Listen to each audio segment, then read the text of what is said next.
Okay, well, we have Bryan Parker here. He wanted to talk to us about credit repair. And we got a couple people on here. If there's any questions, feel free to pop on here and ask or text me, and we'll see what Bryan has to say about that. Go ahead, Bryan. Thank you.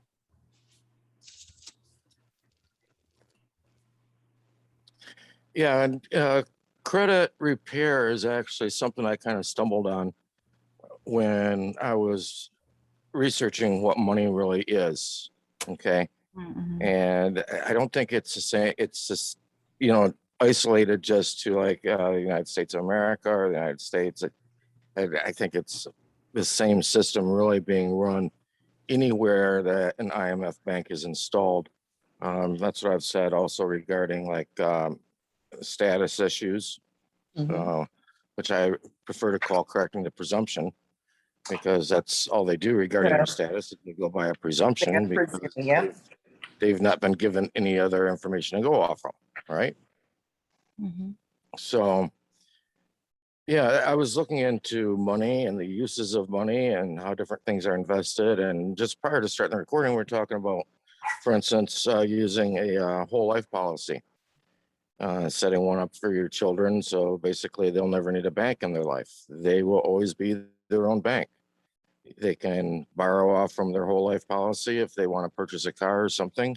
And it doesn't matter if they pay back their whole life policy or not, because they borrowed from themselves. It's not going to get reported to a credit agency. It's not going to go on their credit. It's kind of their own private contract with themselves. But of course, you want to keep your bank, you know, solvent, you know, because you might want to later on borrow off from it to purchase a house or something like that. But that gets into a whole different avenue of discussion. Like I said, you know, I stumbled across the whole credit repair thing, uh, and I was looking at it because, you know, I was somewhat familiar with it. I was familiar with different letters people were doing.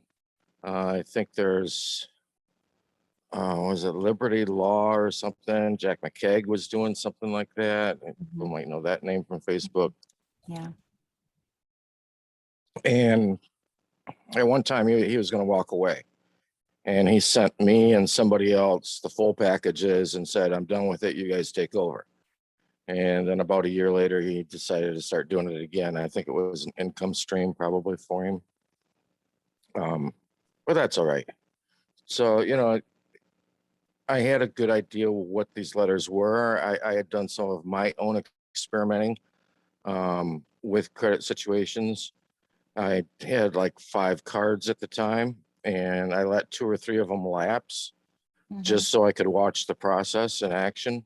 And it's basically just the administrative process that they use on you, where they, you know, send you letters of, you know, notice or default or whatever in the mail.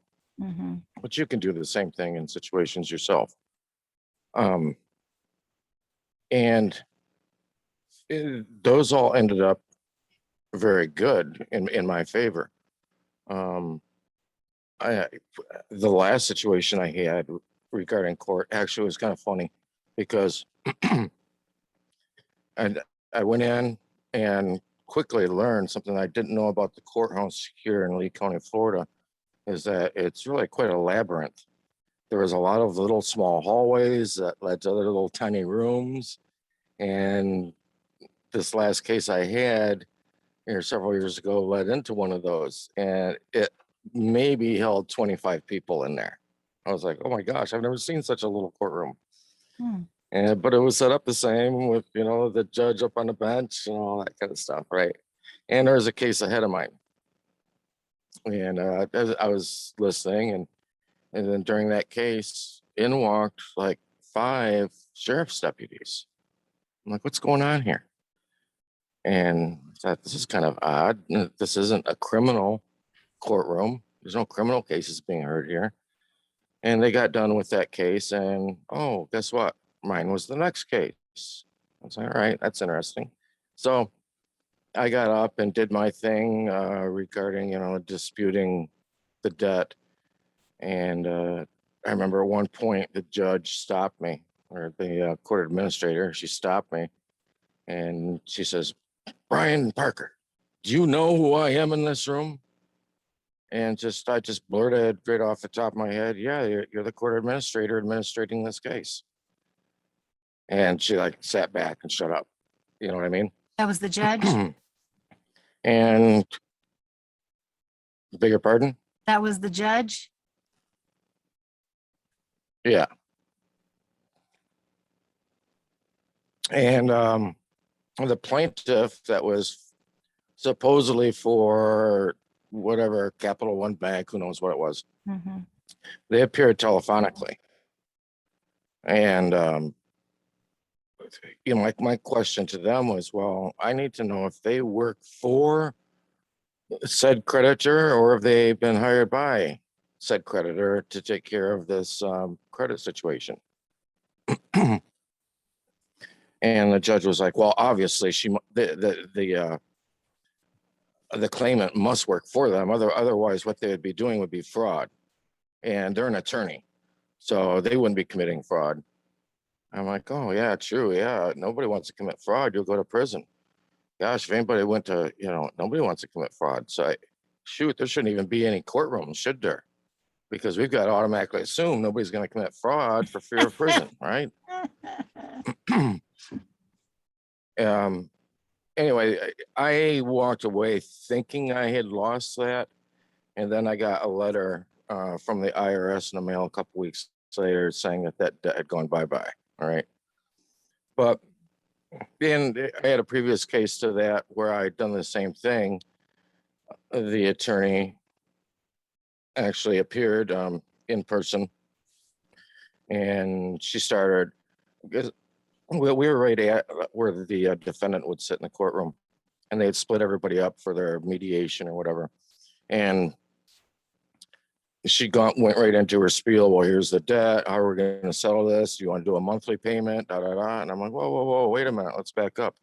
I said, the summons I received for court said that the creditor could be represented by one of their attorneys, or they could hire another one, and that you should be able to provide that information in court. That's what the summons said. And I said, so can you tell me if you work for or have been hired by this original creditor? And then I gave her my dispute letters, and she made it rain in court. She threw them up in the air at me. She walked up in front of the judge, threw her hands up. I don't know what she said to the judge, and she walked away. And I looked at the judge and I said, so what now? And the judge was like, you might hear from him again. Probably not. I was like, oh, okay. It's like, gosh, this whole credit thing is way more easier than people realize. The whole problem is that people get like summons in the mail from court, and you know they start shaking. They don't. Should I open the letter? They look at it for a day or two. You know, maybe throw it in the garbage, which is actually what they want you to do, because then they're going to get a quick judgment in court because you didn't show up. You know what I mean? They're going to get a default judgment against you. So anyway, since we were kind of talking about, you know, being your own bank, the whole life insurance policy and things like that, prior to starting the recording, I thought, well, let's jump into how this whole credit system really works, as opposed to how people think it works. And I'll tell you what some of these credit repair agencies actually do that you can do yourself, but they don't talk about it because it's their bread and butter. Okay. So everybody knows about TransUnion, Experian, and Equifax. Okay. Those are your big three credit reporting agencies. Now there's also FICO, and FICO, FICO kind of gives a summary average from those three. All right. But people really think that those ones are the big ones right there. And so people automatically take these dispute letters. They're often referred to as a 609 letter. And you can buy templates for them and stuff online, different people peddling them. And to me, they're basically just snake oil salesmen. Okay. And people get these templates in the mail and they look at them and they think, oh, this is official stuff. It's talking about all these court cases and all these things to back me up, and stuff from the CFPB and, you know, all these other different credit laws that have been written, which is something I'm going to get back to because the credit laws are very important. And how you situate yourself is very important because of the credit laws. Okay. So that they see these letters and they think, oh, this is gold. They think they're holding pure gold, and they send them off and things like that. And it takes a really long time to take care of debt resolution. It can take months. Okay. It might take up to a year to take care of some of this stuff going the traditional method. And the reason why is because these letters that say if you send them right straight off to like TransUnion, Equifax, or Experian, these credit reporting agencies, if you're sending it to them, that's called an indirect dispute, okay? Because you're going to the credit reporting agency. If you go directly to the creditor, that's called a direct dispute, okay? Which can be a good thing to do, although I recommend something a little different. We need to realize where TransUnion, Equifax, and Experian get their information from. Most people think that they're getting them from the original creditor, whether it's your Macy's card or whether it's a loan you took out through Bank of America or an auto loan, whatever the case may be. People think that that's where the top three are getting their information from. Guess what? Very false. That would take work, and they're not going to do that work. And the whole system is set up in layers so everybody can profit, right? So guess what? There's 5 more underneath the big 3, and that's who they get their information from. TransUnion, Equifax, and Experian don't receive firsthand knowledge from anybody. They receive secondhand knowledge, which makes their knowledge third-hand knowledge. All right. They receive secondhand knowledge from companies like LexisNexis. I've had some interesting experiences dealing with LexisNexis. Number 2, Innovis. There's another one that they receive their information from. Third is SageStream. SageStream is another one. Number 4 is ARS. They get things from ARS. And the 5th one is CoreLogic. All right. So those 5 provide information to TransUnion, Equifax, and Experian. That's why if you are taking care of a dispute on your own, which I recommend, to me, the best method for anyone to use is you go after LexisNexis, Innovis, SageStream, ARS, and CoreLogic. And you can go to them and do an opt-out with them, okay? To where your information cannot be disseminated by them. Well, guess what? If they can't disseminate your data to anybody, while I'm talking about this, I want people to keep something else in the back of their mind. Think about, for instance, this jab thing they're talking about. That information's getting passed around somewhere. That's part of your data, just like your finances are part of your data. I'm going to give you a key on that because this plays a role into this as well. So if the top 3 are no longer able to get information from the 5 who are the middlemen between you and the original creditor or the supposed original creditor, then they have no knowledge or information to pass on to any other entity regarding your status, whether it's financial, medical, or even criminal.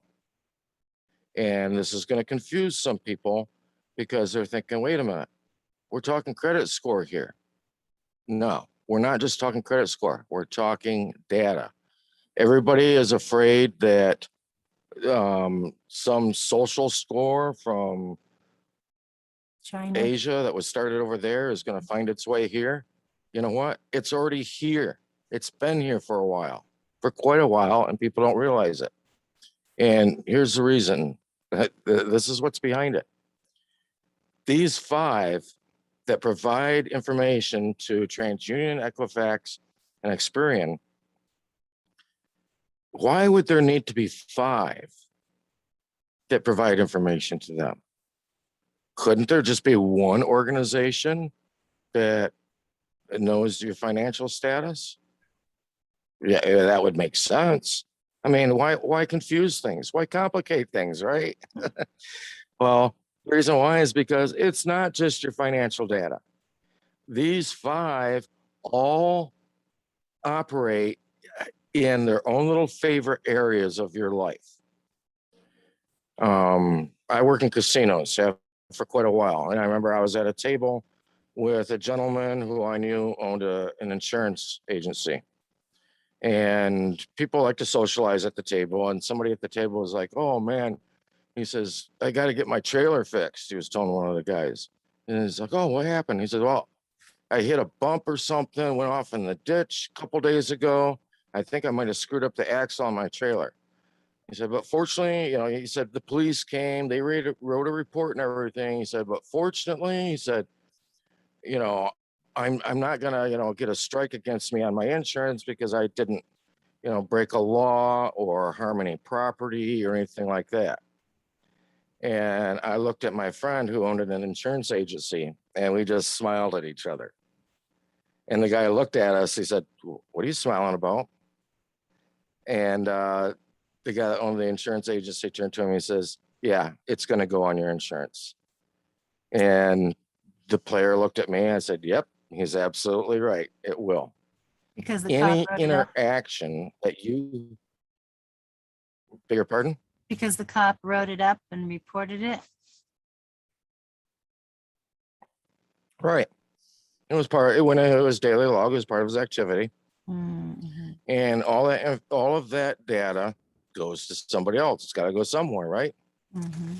And the way they look at things, whether it's the court system, insurance agencies, whatever the case may be, the way they look at things is your behavior.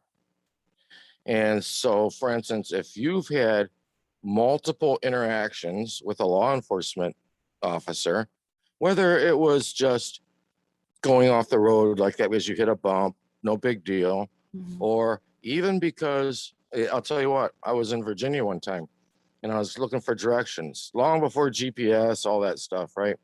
And I was at like a 7-Eleven, and there's a police officer parked there, and I walked up to him and I said, "Hey, I got a question. I'm looking for such and such a location." He said, "Yeah, no problem, no problem." He says, "First, I need your name, your date of birth, and where you live." We have 1 minute left. What I'm gonna have to do is make it a part B. Okay. So I'll end the story with him, and then we'll pick up from there. Okay. So looking back on that, I know why he needed that information, because that is data about me. And like I said, when insurance agencies do even just a soft pull on your credit or on your data, and they see you've had multiple interactions with law enforcement, your behavior could appear to be high risk, Mm. right? Which is going to throw you in a higher category. They don't know exactly the details of those interactions,